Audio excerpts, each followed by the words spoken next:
老人死了15年，身体却没有腐烂，甚至散发出淡淡的清香，手指甲还在生长，连血管都清晰可见，甚至还长出了黑头发。家人都认为奶奶并没有死，只是睡着了而已。他们会定期给奶奶剪指甲，每天还要给奶奶擦身体，单独给她做饭。看着成为一具干尸的老太太，节目组也震惊了。原来15年前，奶奶突发疾病住院，在9天不吃不喝的情况下，竟然喷出了16斤便便，接着就断气了。奇怪的是，体温并没有下降，一直维持在36度，身体也不僵硬，除了没有气息外，没有任何去世的症状。家人把奶奶接到了家里，慢慢就变成了一具干尸。专家说，只有在极其干燥或者寒冷的地方，才有可能形成干尸。然而当地的天气高温潮湿，这种环境下没有腐烂，就很不科学。节目组觉得可能做了防腐处理，但家人却说并没有做过任何处理，还说奶奶有个特别的习惯，那就是吃斋，一吃就坚持了50年。这有可能是奶奶肉身不腐的原因之一。奶奶的事在当地广为流传，很多人慕名而来，想要一睹真容，还觉得他家的井水有神奇的功效，都用瓶子接水喝。至于究竟是什么原因，专家也没有给出解释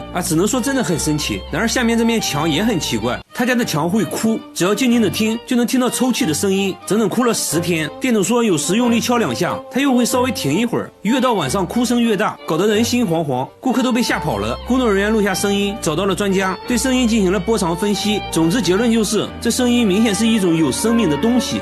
真是见了鬼了，难道墙是活的，它有心跳？大家才不信。店主请来了装修师傅，这师傅一来也不敢得罪这墙，大家鼓励了他好久才开始。现在墙上打了个洞，内窥镜往墙里一看，就看到了2只闪亮的眼睛。师傅被吓了一跳，仔细一看，原来是只小猫咪，墙上都是抓痕，看起来现在已经精疲力尽了。那它是怎么钻进去的？节目组检查了屋顶，猜测是通过屋檐下的缝隙钻进去的，在墙壁之间穿行时不慎跌落到了墙里面。店主说这只猫我见过，之前一直在我店门口转悠。店主决定明天拆墙救它，可第2天墙里一点动静没有，通过手机观察，里面空空如也，猫咪不见了。专家认为猫咪已经自己逃脱了，强大的求生欲让它克服了种种困难，最终爬了上来。几天后，小猫咪果然出现了。然而下面这家也发生了一件怪事，他家经常无缘无故的出现长头发，有长有短，最长的有2米，比他本人都高，有时出现在厕所，有时出现在卧室，拔一根自己的头发做对比，大小几乎一模一样。他觉得这就是人的头发，关键他家人都是短发，而且最近来家里的人也都是短发。一开始呢还误会了老公，以为是老公在外面带来的。这种现象呢是1周前开始出现的，老公当时在叠衣服，就发现了一根长头发，衣服是刚从烘干机里拿出来的，他赶紧查看烘干机，里面却干干净净，毛都没有。慢慢的头发出现了越来越频繁，看着吓人。房子呢是他们租的，刚住进来也没几个月，而且像这样的房子租金却很便宜，当时房主也是很着急的往外租，他们怀疑房子里发生过不好的事情，难不成真的有鬼？节目组带着毛发找到专家，专家看了半天，说从粗细大小上来看和头发确实很像，接着又在显微镜下观察，结果专家却说这并不是头发，那这到底是啥呢？专家说这就是裤子上的线头而已。接着妻子检查了衣服，果然在一件西装上抽出了一模一样的线头，长度也完全符合。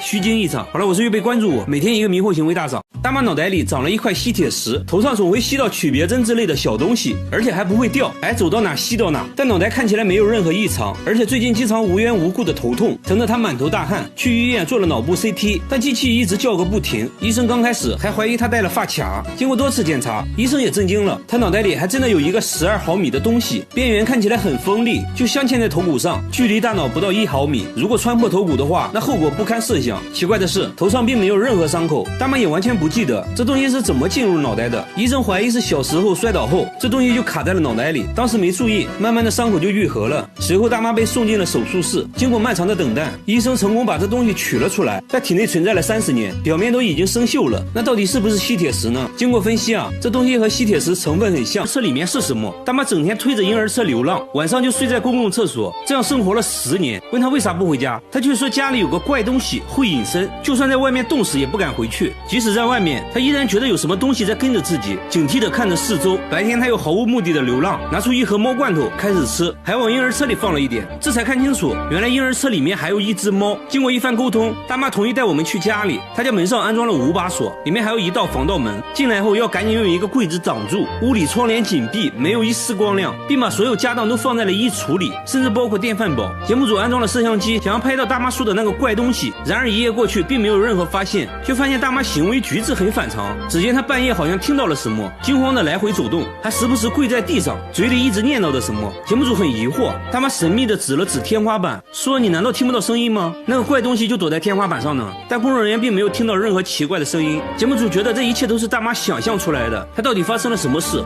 经过长时间的沟通，她决定去医院。一番交流下来，医生说她患有妄想症和精神分裂，必须尽快吃药治疗。原来之前她妈妈生了一场大病，因为没钱治疗嘛，很快就去世了。没过多长时间，父亲也去世了。她感觉自己没有保护好父母，从那时起内心充满了愧疚。只有在人多的大街上，才能避免内心的孤独。只要在房子里，就会产生屋里有别人的幻觉。相对来说呢，下面这个大妈就正常多了。鸡蛋连壳一起吃，一天要吃1斤蛋壳，大妈已经吃了10年。香蕉在裤子上蹭2下直接连皮吃，再来一口带皮的橘子。哈密瓜带皮吃，甚至连苹果核也要吃，这样吃不会吃出问题吗？而他自己却说这是外壳救了他的命。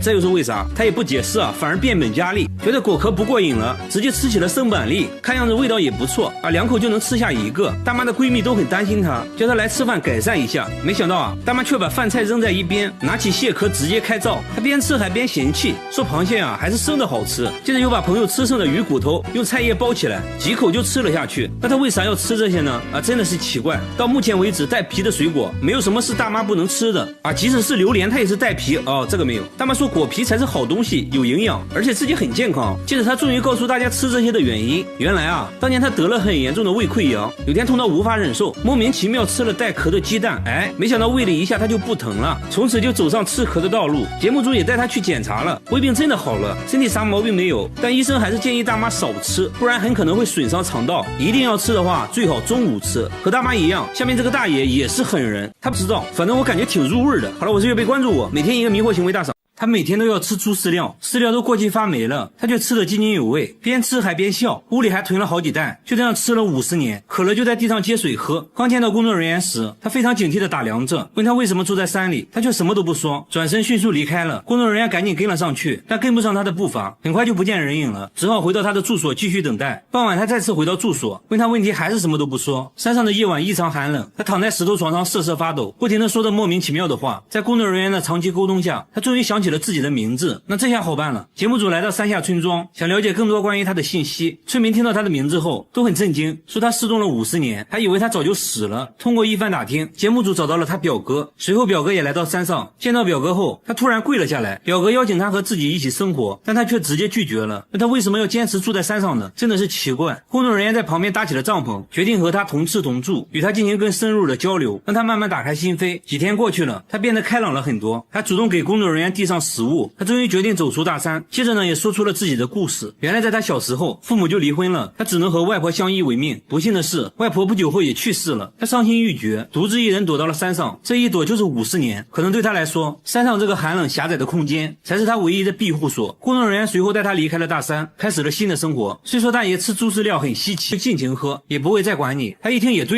来到医院一检查，发现肿瘤扩散得更快了，很明显黄色液体一点作用都没有，甚至还耽误了病情。医生建议立即手术切除肿瘤，最后在医生的帮助下控制住了病情。有钱的可以喝冰红茶，那没钱的吃什么呢？来看看下面这一位，他每天都来这家店白吃白喝，每次都吃同样的食物，吃完就走，从来不付钱。然而店主却根本不在意，想吃多少吃多少，还会给他打包一些带走。第二天他再次出现，工作人员尝试和他交流，他突然表现得很慌张，东西都不吃了，拿起麻袋就走。工作人员决定跟着他一探究竟，他丢下一句奇怪的话，背着麻袋走进了大山。工作人员赶紧跟了上去，问他麻袋里装的什么，他还是一言不发，很快消失在了树林中。那我们还是来问问店主是什么情况吧。店主说5年前他开始来店里吃饭，只点了3块钱的炒年糕，看得出来他很穷。店主告诉他，如果饿了可以随时来吃。没想到第二天他真的来了。店主说自己也曾经经历过低谷，身上1分钱没有，觉得要帮助这些无家可归的人。从那之后就一直给他提供免费食物，已经持续了6年，每年提供的食物也是个不小的开支。附近店铺老板都不能理解他的做法。1年后，节目组想要做个回访，发现店主搬家了，但还是会给流浪人员提供免费食物，家人都很支持他的做法。我觉得天使大概也就是这样的吧。在社会福利社的帮助下，之前的流浪汉也住进了精神病院，一切都在慢慢变好。好了，我是月贝，关注我，每天一个迷惑行为大赏。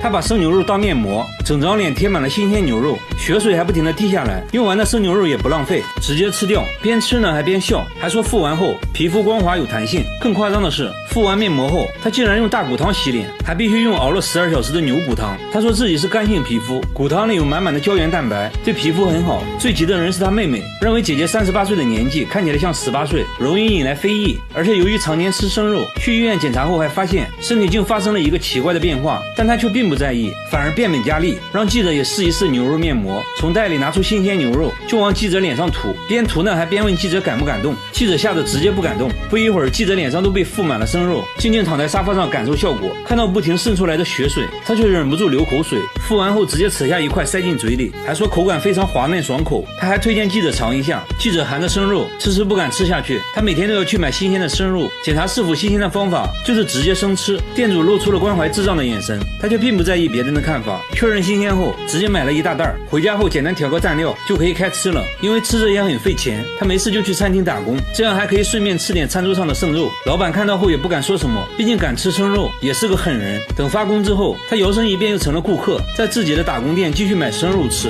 虽然吃的是烤肉，但从来用不到烤盘。他这一天的工作收入才3万块，然而一顿就吃了8万块的生肉。这天他遇到了另一个喜欢吃生肉的人，两人来到一肉店，开始了比拼。大妈拿起一片生猪肉，蘸点酱油就开灶。大妈表示吃生肉还没怕过谁，两人很快就吃完了一盘猪肉。接下来两人准备吃活鱼，简单处理一下，抱起来就啃，一口下去还会爆浆。不一会儿，整条鱼只剩下了骨头。两人有一种相见恨晚的感觉，还约好以后要经常出来一起吃。但这样生吃真的健康吗？最后大家还是带他来医院检查，结果在他肠道里发现了一条长达1米的猪肉绦虫。医生及时为他进行了驱虫，还告诫他为了健康千万不要继续生吃了。富二代每天吃过期发霉的食物，竟然是为了减肥。看到他们之前的照片我都惊呆了，放了半个月的米饭已经发霉编制成了一坨，这个时候吃呢味道刚刚好，加点发酸的灵魂配菜，那小味一下就上来了。再来上几勺发霉的番茄酱，增加口感，臭豆腐汁也得来点，最后再加上过期的酸奶，使劲搅拌均匀，一份元素周期拌饭就做好了。那味道简直比下水道还夸张，怎么说呢，刘墉都吃不下去，两人却吃得津津有味，边吃呢还边笑，说味道还差点。这还没完，饭后水果更夸张，外皮发黑腐烂的香蕉成了首选，表皮已经渗出了粘稠的汁液，对他们来说这种成熟度刚刚好，说吃起来像巧克力。吃完香蕉呢还不过瘾，接着拿出了发霉的橘子，还说女朋友最爱吃发霉的部分，说着就开始撒狗粮。据说两人就是翻垃圾桶时认识的。工作人员对他们的食物和马桶分别采样检测，结果他们吃的食物比马桶还脏，细菌含量是马桶的几10倍，他们呢却毫不在意。但节目组实在看不下去了，给他们准备了一桌正常人吃的饭菜，他们闻了一下却连连摇头，鼓起勇气尝了尝，直接跑出去吐了。他们说吃变质的食物主要是为了减肥，因为这样更容易催吐。他就是用这种方法从200斤减到了现在的128斤，女朋友也从140斤减到了90斤，听起来简直匪夷所思。节目组带他们来医院，通过内窥镜检查后发现他们都患有严重的胃溃疡，如果继续吃的话很可能会发生癌变甚至死亡，就算华佗在世也救不了你。用这种方式减肥是不可取的，减肥你可以跳一下本草纲目嘛。这种蜂蜜1斤就要5000元，有钱的还不一定能买到，吃上几口就会醉得不省人事。然而呢，摄阳小哥根本不信，浅尝了几口，他不知道等待他的将是生不如死。在尼泊尔的大山中生活着一个专门采蜜的古龙部落，他们呢与世隔绝，当地的老人都很长寿，据说呢就是因为长期吃这种蜂蜜。又到了1年1度的采蜜季节，他们带上要用的绳索就出发了。经过半天的长途跋涉，来到大山深处的悬崖，悬崖上一块硕大的蜂巢吸引了他们的注意。他们到现在还延续着古老的采蜜传统，采蜜前还要做个仪式，献祭一只公鸡，以表示对大山的敬畏之心，顺便呢祈祷平安。仪式完成后，现场制作梯子，把木棍插在用竹子编织的绳索中，然后呢加以固定，就这样做成了天梯。接着呢在梯子上浇水，避免采蜜时被烧坏。一切准备妥当，他们就来到了悬崖顶部，开始放置天梯。采蜜之前点燃了火堆，用烟雾驱赶蜜蜂。尽管有烟雾，蜜蜂仍然咄咄逼人。这里的蜜蜂体型很大，被他们叮咬会比普通蜜蜂严重。其中呢一个同伴穿着短裤，在没有任何防护的情况下爬上了天梯，一步步接近蜂巢。他持续用烟雾驱赶着蜜蜂，等蜜蜂走得差不多了，开始了采蜜环节。用工具切掉蜂巢，蜂巢掉落到下方的竹篮中，等收集到满满一竹篮，团队成员就会把竹篮拉上去。他们的配合可以说是天衣无缝，看得出来今天是丰收的一天。现在呢他们开始过滤杂质，手动挤压蜂巢，经过竹篮的过滤就可以得到纯幼蜂蜜。节目组呢已经迫不及待想要品尝一下，村民警告一次不能超过3勺，否则呢又会产生幻觉。然而摄像小哥没在意，直接吃了一大块，吃完呢还忍不住舔手指，说并没有什么特别的感觉。村民听到这话微微一笑。完成了采集，他们收起天梯启程回家。临走前还会故意留下几块蜂巢给山里的动物，以此呢来感谢大山的馈赠。在回去的路上，小哥就开始出现了幻觉，最早在路边，接着呢还吐了起来。他终于体会到了蜂蜜的威力，这时呢他突然开始抽搐，紧接着就不省人事了。村民呢却并不担心，他们已经见怪不怪了。休息片刻后，小哥终于恢复了意识，但还是不能走路，村民呢也只好背着他。蜂蜜之所以有这种效果，是因为山中有大量的杜鹃花，花粉中含有一种毒素，蜜蜂用这种花粉酿造的蜂蜜也自然含有了这种毒素，所以呢吃完就会产生幻觉。当地人一般会在蜂蜜中加入特殊的草药来分解毒素，沉淀一段时间后才能正常食用。来到第二天，摄像小哥看起来好了很多，说现在脑袋还是晕晕的，所以这种致幻蜂蜜你敢尝试一下吗？大姐是吃鲱鱼罐头长大的，什么臭她就吃什么。她尝试过吃屎，但是不喜欢啊，因为不够臭。臭豆腐只能算是小甜点，下水道的气味对她来说那就是新鲜空气。和朋友聚餐，朋友想要挑战一下，夹起一块鲱鱼，刚放进嘴里就止不住的呕吐，她却什么都感觉不到。不一会儿，自己就干完了一盘鲱鱼。大姐现在最爱吃的却是鳐鱼，因为鳐鱼比鲱鱼还臭10倍。节目组邀请了几位鳐鱼爱好者来到鳐鱼发酵车间，门一打开，一股比下水道还要臭100倍的味道袭来，怎么给你形容呢？狗闻了都嫌臭，熏得眼睛都睁不开。其他人纷纷败下阵来，大姐却直接贴着鳐鱼闻了起来，越闻越上头，好想吃一口。不仅如此，大姐生活中也是处处重口味，做菜要加5勺盐，半斤辣椒面，这样吃起来才有滋有味。那她为什么会这样？她却说其实自己闻不到任何气味，冰箱里的食物坏没坏，自己也无法从气味中分辨，只能尝了才能确定是否过期。因为闻不到任何气味，也让她暴露在危险中，天然气泄漏自己也毫无察觉，食物烧焦了也不知道。节目组带他来医院检查，一番检查过后，医生说他的嗅觉功能已经完全丧失了，味觉也在退化，这种情况是没办法治疗的。不过闻不到气味并不完全是坏事，大姐是养老院护工，平时的工作就是帮老人换尿布之类的，因为闻不到气味，所以工作起来很轻松，自己也很喜欢这份工作，把缺陷变成优势。大姐还是很值得我在此呢感谢小哥的分享，让我们知道了白沙不好吃。他说自己5行缺土，累了困了就要吃沙子，沙子能为自己提供能量，所以每当工作累了，他第一时间不是休息，而是找出随身携带的沙子，舀上一勺直接开灶，只要吃上一口，整个人都精神了。然而他开始吃沙子的原因却很让人心痛。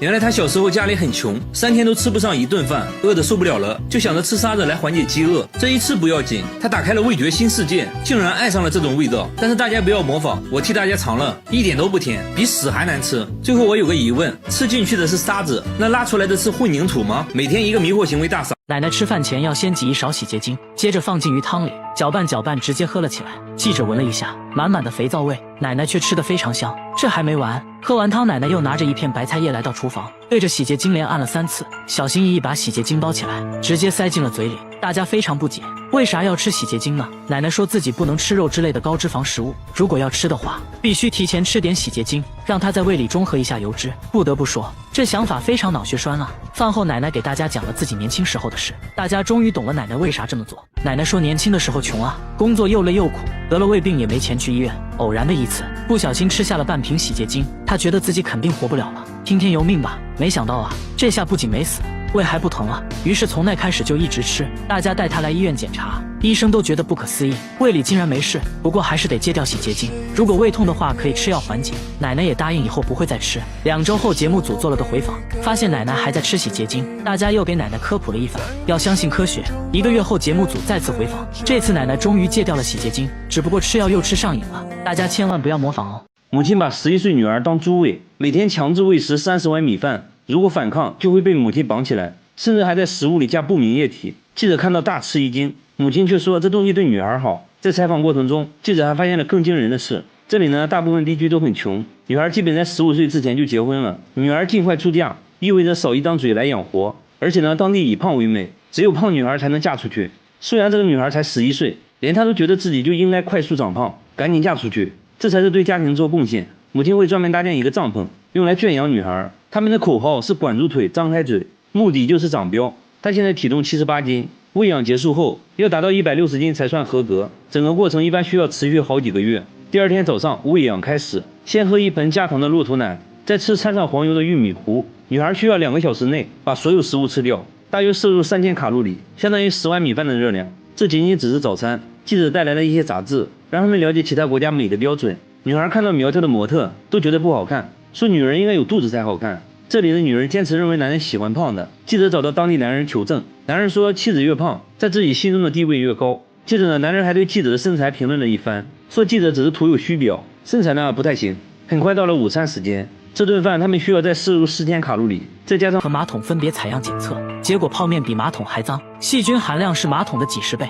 他们却毫不在意。放了半个月的米饭已经发霉变质成了一坨，这个时候吃味道刚刚好，加点发酸的灵魂配菜，那小味一下就上来了。再来上几勺发霉的番茄酱增加口感，臭豆腐汁也得来点，最后加上过期的酸奶，使劲搅拌均匀，一份元素周期拌饭就做好了。那味道简直比下水道还夸张，两人却吃得津津有味，边吃还边笑，说味道还差点。这还没完，饭后水果更夸张，外皮发黑腐烂的香蕉成了首选，表皮已经渗出了粘稠汁液，对他们来说这种成熟度刚刚好，说吃起来像巧克力。吃完香蕉还不过瘾，接着拿出了发霉的橘子，说女朋友最爱吃发霉的部分，说着就开始撒狗粮。节目组看不下去了，给他们准备了一桌正常人吃的饭菜，他们只是闻了一下就连连摇头。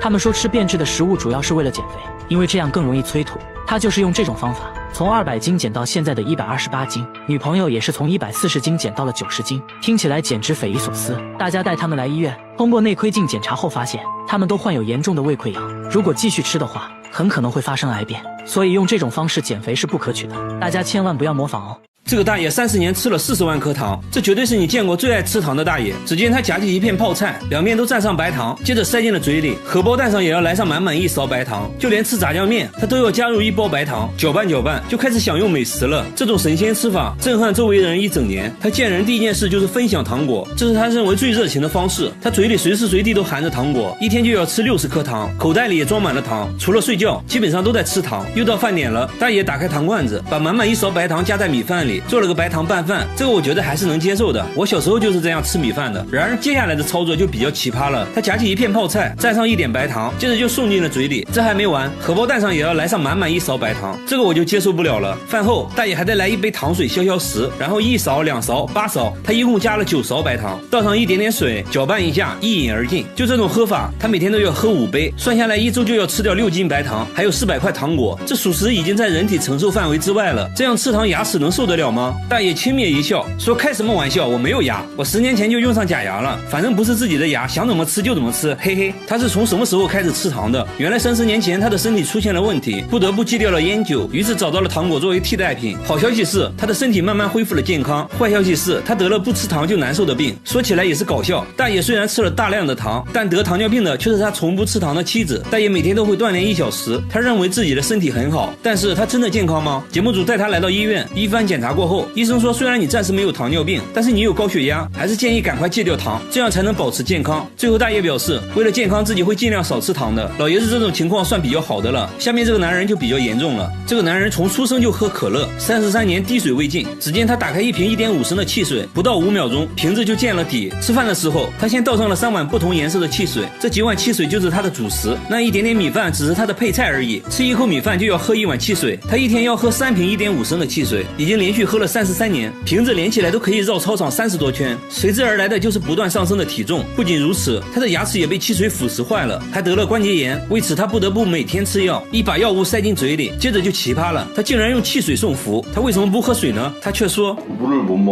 听到这种回答，节目组觉得很搞笑，怎么可能呢？每个人都可以喝水啊。为了解答疑惑，他决定现场演示，一口矿泉水下肚，紧接着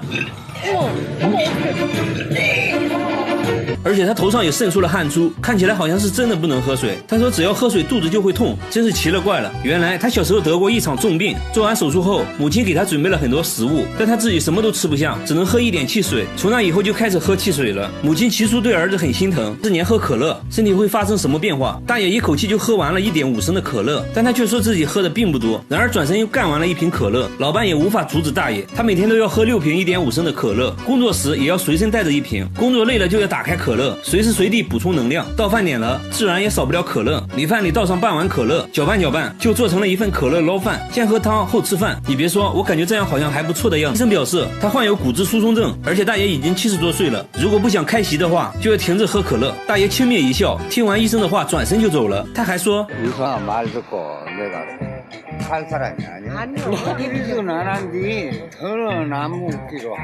看得出来，大爷对可乐是真爱啊！好了，我是岳贝，关注我，每天一个迷惑行为大赏。他每天买菜却从来不吃，一到家就拿出了电钻，开始给蔬菜钻孔，把胡萝卜内部掏空后，又拿出刻刀在表面打孔，每一步都非常小心，搞得像是在做外科手术一样，一点点调整孔洞大小。这到底是在干嘛呢？他也不解释，拿起做好的胡萝卜吹了起来。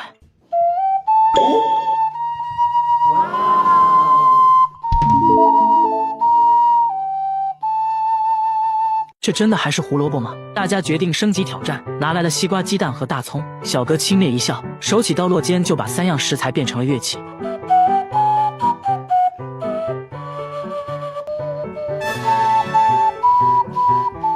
不仅如此，什么山药、西葫芦、土豆、西兰花都能被他吹出花来。虽然做乐器难不倒他，但现在有个问题，就是乐器的保鲜时间太短了，一旦蔫了，音色就不纯正了，只能打成蔬菜汁喝掉。为此每天要不停买菜，买回来就要套上保鲜膜放冰箱，来保持蔬菜的新鲜度。现在他已经到了痴迷的程度，上班都要带着一袋新鲜洋葱，用一把美工刀就把洋葱变成了乐器，把同事看得赞叹不已。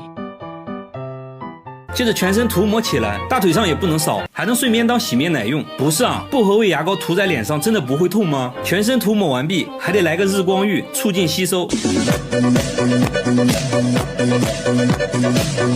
大叔被烤到3分熟后，他又挤了半管牙膏当洗头膏用。哎，你别说，泡沫还挺丰富的，绝对的无硅油配方，就是不知道会不会刺挠。就这样，大叔洗一次澡就用光了3支牙膏。按照节目流程，他被带到医院做检查，医生表示牙膏中的化学成分已经严重损伤了他的喉咙，而且他的皮肤也出现了一些不好的症状。医生建议必须尽快停止使用牙膏。那大叔会听从医生的建议吗？只见大叔转身来到厕所，直接把随身携带的牙膏水倒掉了。大叔表示，为了身体健康，以后不会再吃牙膏了。同样对一种食物过度偏爱的还有下面这个男人，他夹了一块生鱼片，在上面放上满满一勺芥末，然后整个吃了下去。他竟然没有丝毫反应，这该不会是假的芥末吧？朋友决定尝试一下，然后他就一杯壳打进杯拉完屎。另一个朋友讲话了，开玩笑，哪有这么夸张？我就很能吃芥末，这也没什么呀。一杯壳打进杯拉完屎。说话间，他又吞了好几管芥末，充分搅拌均匀后一饮而尽。喝汤的时候自然也少不了芥末，那小味儿挠一下就上来了。米饭也要来上满满一管芥末，再加入一些配菜，就这样一份绿油油的芥末拌饭就做好了。吃的那叫一个干净，狗见了都流泪。再后来，他吃的越来越离谱，直接在生肉上面抹上芥末就吃了。他说吃起来的口感就好像冰淇淋，以及未经观察，医生发现他有严重的胃溃疡，医生建议必须停止大量吃芥末，否则只能准备吃席了。大哥最后表示，为了健康会尽量少吃芥末。然而下面这个男人看了上面2人后讲话了，你们能不能和我一样吃点正常人吃的东西啊？他从口袋里掏出一包白，吃3盒牙签，一盒牙签有500根，那么一天就要吃掉1800根牙签，这也太夸张了吧。丈夫也试图阻止他，但他根本不听，你说你的，我吃我的。现在大姐变得越来越离谱，这不吃着饭就把筷子给照了。大姐说筷子比牙签大，吃着有嚼劲，口感也好。丈夫看不下去了，给大姐切了点水果，没想到啊，大姐直接把水果放在了一边，对着托盘口水直流，直接让丈夫把托盘劈了给她吃。我感觉大姐就是被丈夫宠坏了，这玩意儿能吃吗？这个时候绝对不能再惯着她了。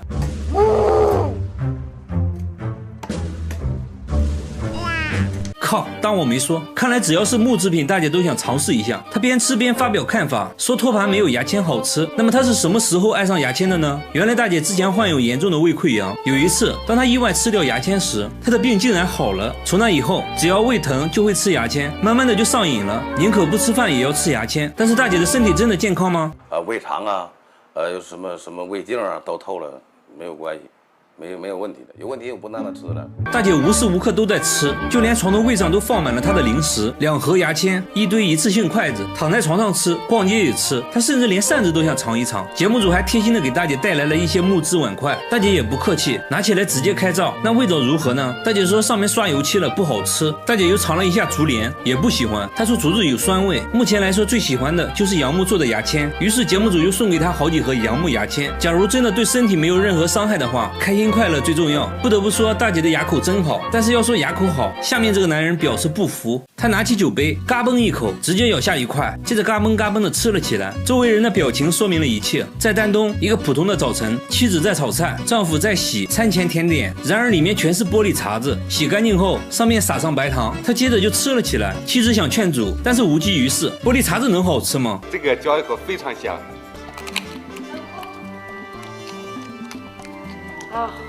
节目组检查了一下他的牙，迷惑行为大赏。大叔每天都要生吃泥鳅，从一天吃几根，直到后来的一天一盆，说这样做完全是为了保命。只见他抓起一只，不假思索直接吸了下去，一只不过瘾，接着又吞了一只，怕别人跟他抢，就把盆里泥鳅都装了起来，边走边吃。Q 弹的口感让他流连忘返，吃饭也要先拿泥鳅开胃。母亲很担心他，特意为他煮了一锅香辣泥鳅汤，他连看都没看。他认为高端食材只需要最朴素的烹饪方式，生吃才是最好的。母亲也只能睁一只眼闭一只眼，因为他知道儿子吃泥鳅是为了救命。此话怎讲？